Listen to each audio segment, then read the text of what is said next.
Thank you so much, Sonia. When I was in college, my Sunday school class had probably what I would argue is the greatest Sunday school outing that has probably ever been in Sunday school. My class went on a cruise. What'd your class do? I have no idea how that wound up happening, but anyway, my Sunday school class, college and career, we went on a cruise. It wasn't like a big one or anything, but it was a cruise. And I don't mean like over at City Lake, but like an actual cruise ship. So that was pretty awesome. Anyway, I'd never experienced anything quite like that. And some of you have been on one, and so you know what the experience is like. And on this cruise, there were a few things that I discovered. Typically, one of the attractions about a cruise is that pound for pound, it's a pretty good deal. And the price is comparatively low when evaluated against going and staying somewhere else. And one of the reasons that the price is low is because there are a number of things that aren't factored into it. For example, a soft drink is not factored into the cost of the trip. And that kind of stunk because I liked to drink a Diet Coke. And if you wanted to have a Diet Coke, well, you could have one, except you were going to pay every time you wanted to have a Diet Coke, unless I discovered you were at the dining room. And if you were in the dining room, you could have as many Diet Cokes as you want. And so that is when I would have a Diet Coke. Now, the other thing I discovered is that they kind of limited that insofar as the Coke, or excuse me, the glass that they would give you, it seemed to be about this big. It was almost like a juice cup, kind of, that you'd serve orange juice in. And I don't know, that was kind of frustrating. But anyway, I'm not having to pay extra for that, so I thought that was kind of nice. One of the things that cruise ships tend to be known for also is having excellent service, right? And when, for example, we were in the dining room, we had excellent service. In fact, our table, there were two waiters, or two wait staff, and one of them was primarily responsible for drinks and making sure that you had whatever you needed and your glass stayed full. Anyway, here I am. I've got my Diet Coke, but it's small, and I've been waiting all day for that. So she sets it down.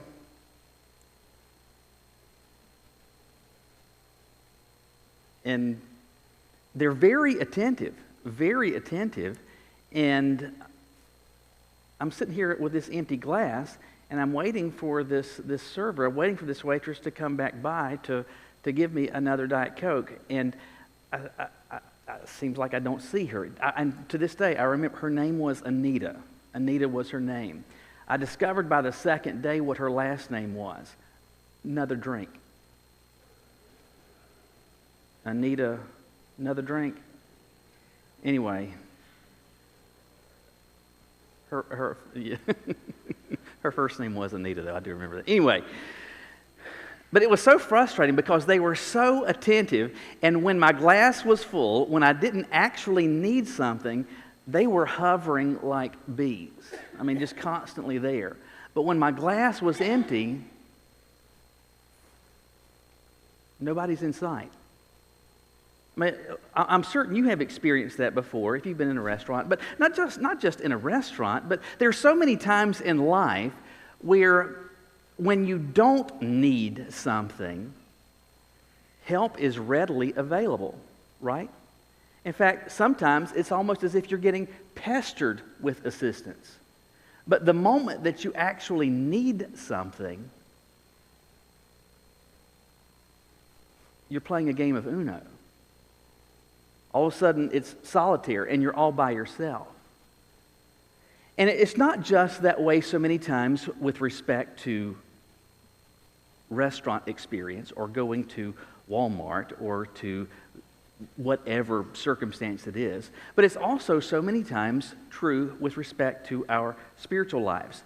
And for those of us that are followers of Christ, you are aware of the fact that we have this inordinate amount of assistance that God has pledged is at our beck and call. It's right there.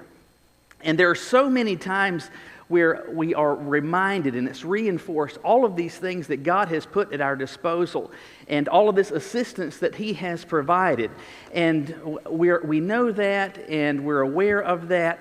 But then when things get bad, when there is pressing need, when the diagnosis is scary, when there is real loss, when there are really turbulent circumstances, you start praying and it doesn't seem as though you're hearing anything. You're asking for direction and it doesn't seem like you're getting an answer. All of this help that seemed to be so available, where is it? Now, some of you have been around the block enough, you have been a follower of Christ long enough, you have been there in what I have just described, where the title of this series, you can say, I know what that's like. It feels as though you get ghosted. Where you are in this troublesome time, this season of difficulty, this moment of real need, and it seems as though heaven is unresponsive. You're knocking, but no one is coming to the door. You're calling, but no one is ever picking up the phone. You need help, but help doesn't seem to come. These are difficult and these are trying times, and these are instances where faith can begin to develop meaningful stress fractures. Foundations of faith can very much begin to crumble, and there are more than a few that have decided, you know what? This is not what I thought it was. Some of you have been there. Some of you may today be there. If you haven't, some of you will be there maybe soon. Others of you will be there later. And that's what we're going to be thinking about starting today in this series that I'm calling Ghosted, when God seems to be silent. And we're looking at this through not just any particular random order, but specifically through the lens of a guy who absolutely went through some difficulty. In fact, a guy whose experience defines difficulty, and that's the Old Testament character, Job. And we're going to see him in the coming weeks as he is very much struggling. He's going to get to a point in a place where he is absolutely frustrated. He's going to get to a point in place where he is near to throwing in the towel. And before he gets there, though, and thankfully he actually doesn't, and he serves as a great example to us, there are some lessons that we need to get in our minds beforehand. And today, this is the question we want to think about, which is this. There are going to be troublesome times, there are going to be trying times that we are going to experience. Before we actually get there as followers of Christ, before we get to those difficult seasons, before the heat really gets turned up, there are some things before I ever get there that I've got to get straight in my mind. There are some things that I've got to get square in my head that I must absolutely know. Thankfully, Job knew these things. Well, what exactly are they? Look with me in your Bibles today to the book that bears his name, Job chapter 1. We're going to look at the first 12 verses. Job chapter 1. We're actually going to be looking at the first chapter, but we're not going to read the entirety of it. At Job chapter 1, we're told in the first verse that there was a man in the country of Uz named Job. He was a man of complete integrity who feared God and turned away from evil. He had 7 sons and 3 daughters. His estate included 7,000 sheep and goats, 3,000 camels, 500 yoke of oxen, 500 female donkeys, and a very large number of servants. Job was the greatest man among all the people of the East. His sons used to take turns having banquets at their homes. They would send an invitation to their three sisters to eat and drink with them. Whenever a round of banqueting was over, Job would send for his children and purify them, rising early in the morning to offer burnt offerings for all of them. Job thought, "Perhaps my children have sinned, having cursed God in their hearts." This was Job's regular practice. One day the sons of God came to present themselves before the Lord, and Satan also came with them. And the Lord asked Satan, "Where have you come from?" "From roaming throughout the earth," Satan answered, "and walking around on it." And the Lord said to Satan, "Have you considered my servant Job? No one else on earth is like him, a man of perfect integrity who fears God and turns away from evil." Satan answered the Lord, "Does Job fear God for nothing? Haven't you placed a hedge around him, his household, and everything he owns? You've blessed the work of his hands, and his possessions have increased in the land. But you stretch out your hand and strike everything he owns, and he will surely curse you to your face." "Very well," the Lord said to Satan, or told Satan, "everything he owns is in your power. However, do not lay a hand on Job himself." So Satan left the Lord's presence. All right, so our question is, what do we need to know before trouble comes? We're going to get to the answer in a moment, but let's unpack, first of all, what's going on here. In verse 1, we're introduced to Job, and we don't know truly anything about Job apart from what we read in this book. And we don't get a lot of introductory information about him apart from what we read in these first few verses. We're told the country, the land that he comes from, and we're told that he was a man that was absolutely shot through, filled with complete integrity. And so this is not a man who just from a distance appeared to have his act together. This is a guy who behind the scenes measured up privately to what he presented publicly. And so he was a man of absolute character and integrity. He was a man who feared God and turned away from evil, which is to say, he had a real and personal relationship with God that he took very, very seriously. Beyond that, we're told about all of these animals that he had. And why in the world would the text go on to describe all of these animals? Well, that explains what you see at the end of verse 3, where it says that Job was the greatest man among all the people of the East. Well, it's not just trying to say that he was just a great person. That term great there is conveying a measure of his wealth. That this was the Jeff Bezos of the ancient times. This was a guy that was just absolutely loaded. And you wouldn't have had stock portfolios. You wouldn't have had stacks of cash, but you would have had lots of property and you would have had lots of animals. And that's why we have this inventory, because he had tons of those. He had gobs of servants. No one had the material possessions quite like Job had. And this is a guy, again, who very much took his relationship with the Lord seriously. Beyond that, he was a man who was committed to the spiritual health of his family.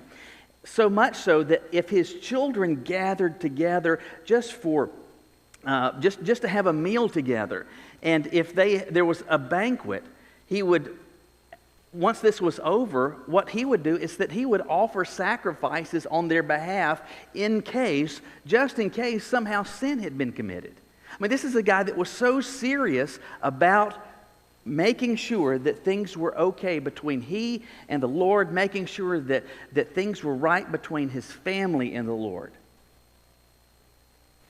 Job's a good guy, a really good guy. But we're told in verse 6 that the setting changes. And then we're told, one day the sons of God came to present themselves before the Lord, and Satan came with them. Now, this is a very strange verse, and it generates a number of questions. Who are the sons of God? What are they doing? And why is Satan with the sons of God? Now, let me say at the outset, there is a great deal of speculation with regard to what's going on here. And there are plenty of commentators that you can read that will say various numbers of things about this. And what I'm getting ready to say is just what Michael thinks. And Michael can be 100% right, or I can be 100% wrong. So don't bet one way or the other. I'm just going to tell you what I think. So back up for just a moment, and you're aware that this one that is described as Satan, a word that means the accuser, wasn't always referred to as Satan. When his story begins, he begins because he's a created being. He's not like God in the sense that he has no beginning. He actually has a start, and his start is as a created, not just any type of being, but specifically an angelic being. He is an angel. And his name was Lucifer. And Lucifer was of high rank among the angels. And Lucifer decided, we are told, that he aspired to be like the Most High, which is to say, he decided, you know what, I've been at this for a while. I believe that whole God thing, I believe I could do that. I'd kind of like to, I think I'd like to sit on that throne. That whole crown thing, I believe I could wear that. So, in effect, what Lucifer does is to launch a coup with a third of the angelic host. So, Lucifer, along with a third of the angels, are cast out of heaven. And from this point going forward, we come to know him as Satan. We come to know him as the devil, still sometimes referred to as Lucifer, still the same person, same being that we're talking about. When this passage talks about the sons of God, this is a reference, I believe, to angelic beings. It is not talking about sons and daughters of God, talking about like us as Christians. It is talking about those that are the messengers of God, these spiritual beings. And in verse 6, these sons of God come to present themselves to the Lord. Angels have always been operating at the express direction of God. Why does God have angels? Because he wants them, because he wanted them, and because he gives them work to do. He tasks them with things. And as God tasks angels, as he tasks his messengers with things, he also holds them to account for that which they have been tasked with. In verse 6, the sons of God, these angelic beings, come to present themselves before the Lord, which is essentially to say it's inspection time. It's accountability time. It's occasion to give report for your assignments. But we're told Satan is with them. Now that's the troubling part. And you think, oh, what is he doing with them? Did he sneak in there? And again, this is my thought, this is my position. Plenty may disagree, some may agree, I don't know. At the end of the day, though Satan rebelled, and though Satan remains in a position of rebellion, and though Satan sought to overthrow, and though Satan remains in a position of active rebellion, he is still subject to the authority of God. And there hasn't been a moment that God has lost control. God's sovereignty is and has always been and will remain secure. And even in his open, flagrant rebellion, Satan has to say, reporting for duty.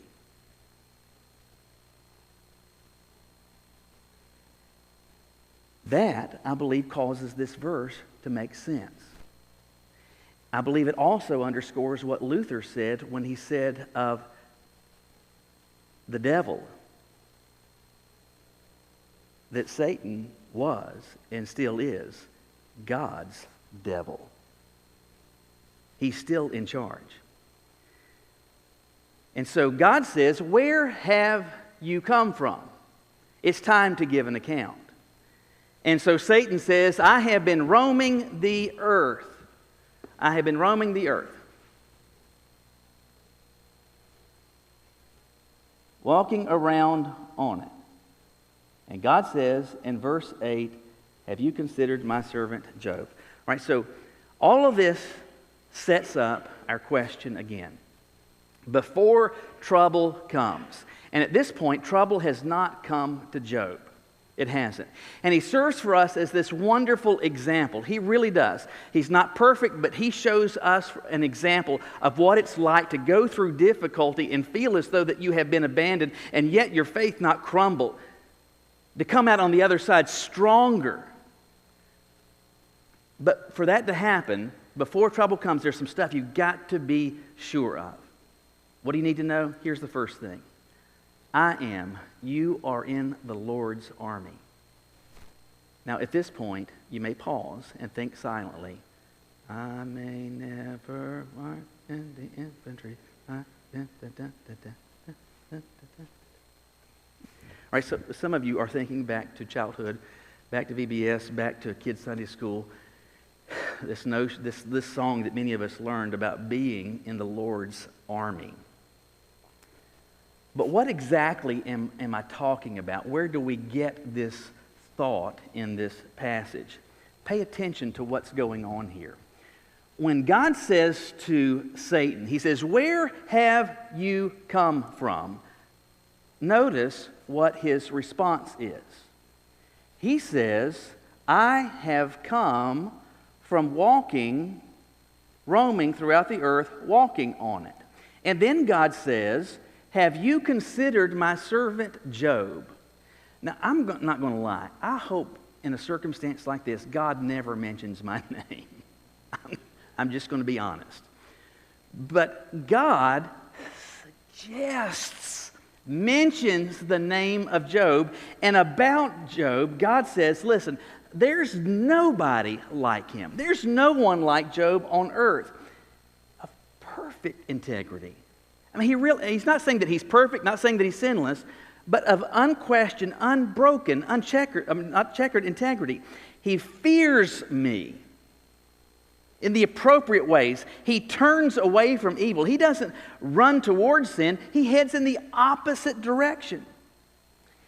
And look at Satan's response. It's so snide. Does he fear you for nothing? I mean, sincerely. I mean, oh, you consider Job? I mean, really? He does all of these things, and you want me to think for a second he does this because he gets nothing out of it? Oh, by the way, he just happens to be loaded. Oh, by the way, he happens to have this big family. Oh, by the way, he happens to have all of these animals. Oh, by the way, he happens to have all of this land. That's the only reason that he does this, because he's getting something out of it. Because that's how we work. That's how people work. That's how they're wired. I was talking to somebody just recently. They go to a church that he was telling me about with visitor cards. He said it used to be that they wouldn't get much response with respect to visitor cards. And so what they began to do is to say to guests, if you'll fill out a visitor's card, we'll make a $5 donation to a charity in your honor for doing that. I said, do you tell them the charity is the church? No, he said, we'll actually let them pick the charity. I thought about that later, and if they want to do that, that's perfectly fine. But effectively what they are doing is they're paying people $5 to fill out a visitor's card. If they want to do that, that's fine. But they're trying to get people to do something that they believe to be good, and the only reason they're doing this is because there is some sense of return. That's Satan's point. God, the only reason that anybody would ever follow you is not because you're good and following you is good, it's because they're getting something they think is good. There is some benefit to this. There's some goodie that's coming back their way. And so, in response to this, God says, well, listen, you can take your shot at him. You can't touch him directly. Stretch out your hand, strike everything he owns. In fact, that's what Satan says. If you were to take that stuff, he'd curse you. He'd wave his fist at you. He'd abandon you. And so God says, very well, everything he owns is in your power. Just don't lay hold on him. So Satan left his presence. In verse 14, you see what begins to happen.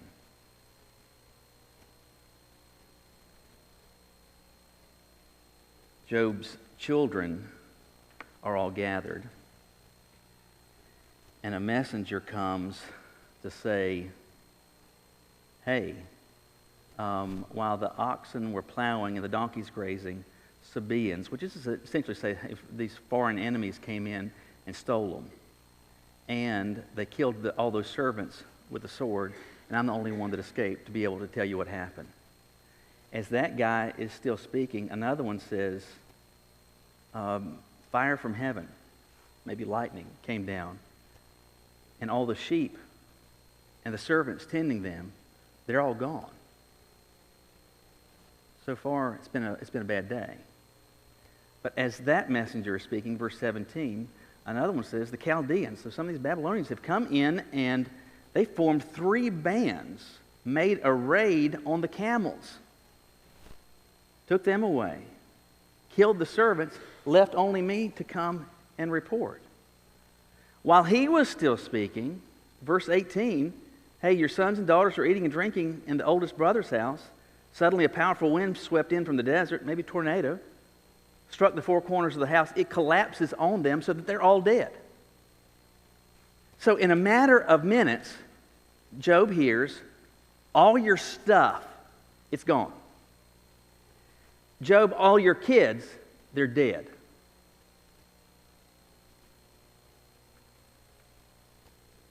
You ever had a bad day? Job's day was worse.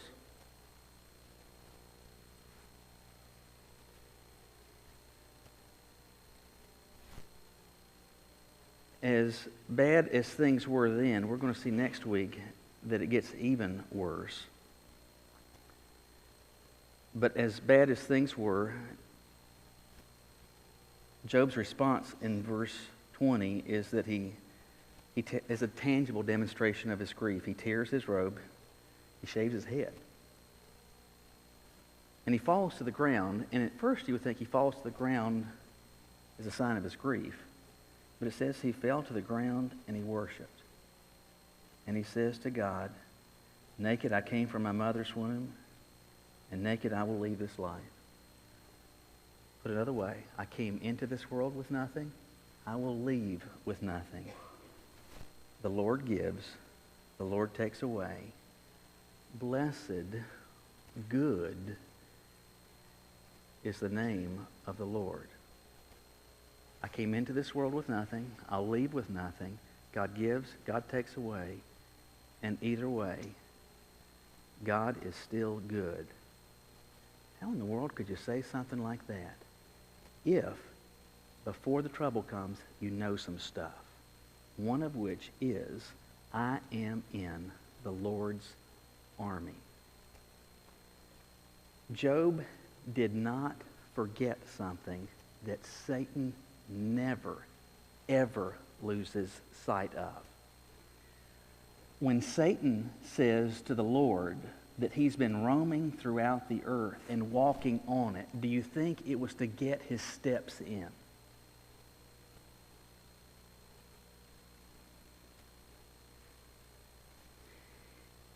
Is it because he was looking for a nice place for a picnic? No, Satan was walking, searching, looking for a target. Why? Because it has never escaped his thought, never escaped his attention that he is in an active state of rebellion against God. And it is not only that he is in an active state of rebellion against God, the Lord is his enemy, and so are all of those who are aligned with him.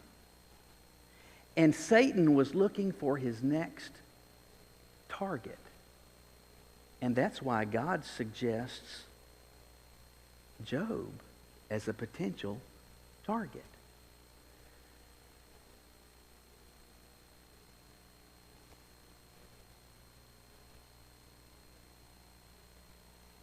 if I am in the Lord's army, if you are in the Lord's army, if Satan is the enemy of God and I am aligned with God, as Satan is in rebellion against him, as he is seeking to work against him, that means that he's also going to be working against me, and that means you are going to be subject, actively subject to hostile fire. It's just going to happen. It comes with the territory. I don't really know necessarily why Moses Cone encourages pastors to do this, but to go by the chaplain's office and get a clergy badge. You don't get it. There's not really any perks much that comes with that. You don't get like special parking or anything. It doesn't have. There's no magnetic or stuff in there where it opens any doors. It's got like a Moses Cone logo on it. It's got your name. It says clergy. It says that on there, and. But I'll take it with me, in particular, if I know that I don't have time to get home for lunch, because if you wear it in the cafeteria, you can get a discount. So just trying to think ahead. But other than that, I don't typically wear it. And one of the reasons for that is this. If I have that on in the hospital, it's not unusual that somebody else who is visiting in the hospital will say, where is, I'm looking for 6 West. How do you get there? Go west. Do you know where radiology is? Yeah, I don't know. But it's because I've got this badge on, they think I work there. It's like if you wear a red shirt to Target, people are going to ask you how much something costs. They're going to ask you for some service, right? Because it seems that you have the uniform on. And if you have the uniform on, there's stuff that comes with that. Understand, as a follower of Christ, you don't have a placard. You do not have a name badge. You do not wear a red shirt. But Ephesians tells us that you do have a helmet of salvation, that you do have a breastplate of righteousness, that you do have your feet shod with the gospel of peace. It does tell us that you have the sword of the Spirit. And with this weaponry, with this outfitting, you are in the Lord's army. You just are. And because of that, whether you like it, whether you love it, or whether you dread it, hostile fire is going to come your way. Know it. Know it. I'm not saying celebrate it. I'm not saying yay. But you got to know it. There's another thought that you got to know, and it's related to it, and that's this. There are things that you will not know. There are things that you will not know. When we think about the army or when we think about the military, so many times we do so with respect to the chain of command. And so you have generals and you have colonels and you have lieutenant colonels and you have captains, you have majors, you have first lieutenants, you have second lieutenants, you have all of these, so you have all these officers, you have NCOs, you have all the way down to privates. You have all of this structure. And whether you've served in the military or not, you're aware of that. And you're aware also that with this chain of command, with these various ranks, there's information that comes with those ranks. And so if you're low on the chain of command, like if you're a private, there's so much that you don't know.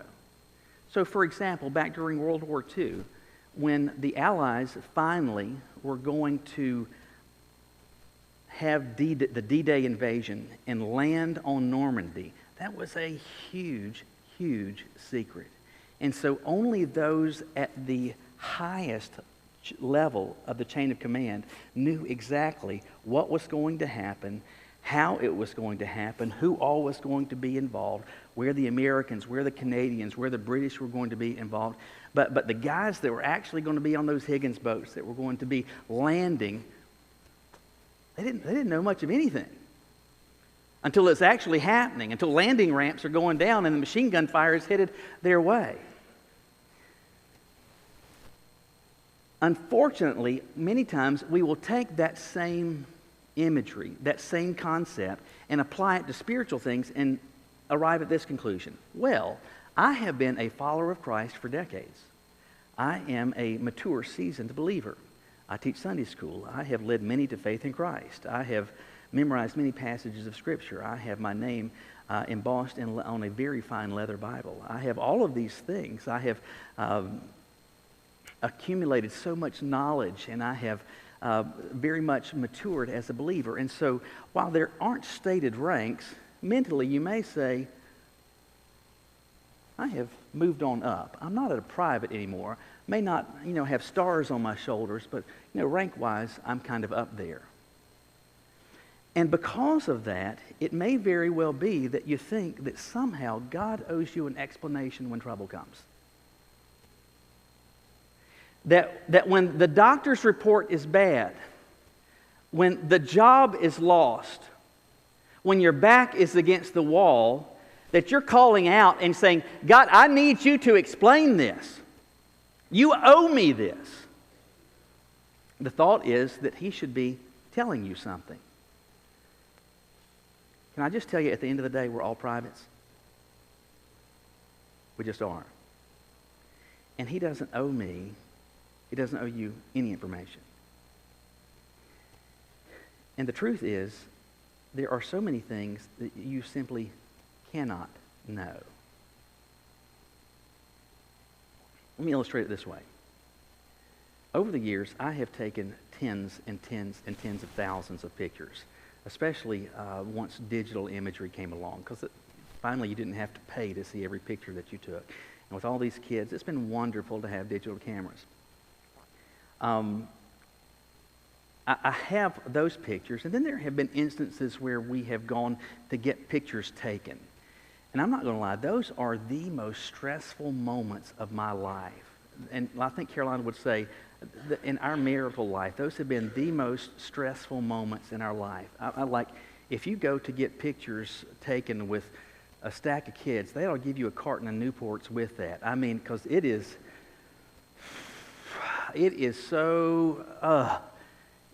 so stressful trying to get people not fighting, not spitting up, smiling, looking at it's terrible, just terrible. But somehow we have been able over the years to get a few of these formal pictures done by professional photographers. And we actually paid money for those, and those pictures don't come cheap. But here's the truth.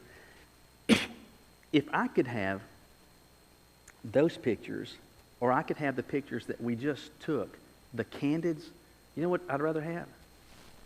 It's not even close. Give me the candids all day, every day, and twice on Sunday. Because those pictures capture how they actually are in the moment. Opening that gift. Running in the yard. Seeing that dog.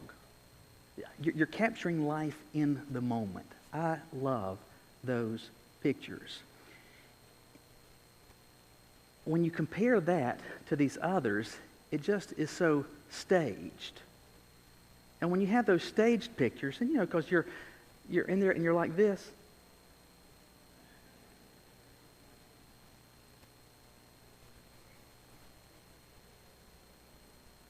and it's like you're at a chiropractic visit or something. It's just bizarre. And we still want, I don't know why we want, but we still kind of want those. But those pictures are staged. They're not natural. That's not how we actually are. Take that thought back into this passage.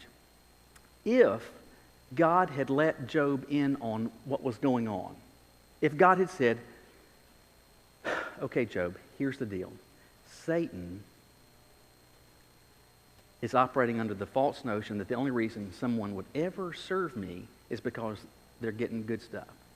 So he's going to come after you and take everything that you've got to use as an object lesson. So you just beware all your stuff. all that stuff. It's getting ready. He's not going to kill you, but just short of that. So I'm just telling you. Now, if God had let Job in on that, what kind of photo would that have been? It would have been a staged photo. You wouldn't have seen how he actually was. That's not how Job, that wouldn't have been actual living. It would have been that. For reasons that Job could never know, there was information that God simply couldn't give. I take that same thought and say it to me. I say it to you. For reasons that you and I can never know this side of heaven, there's information that he cannot give. Does that stink? Many times it does. But what do I need to do? I just need to know it. What happens if I don't? Well, trouble's going to come. And when it comes, I'm going to start looking toward heaven with doubts, with questions, and increasing anger, resentment, to the point where I may say, I'm through with you. It doesn't have to be that way. It shouldn't be that way. But you've got to know these things before trouble comes. Will you bow your heads with me?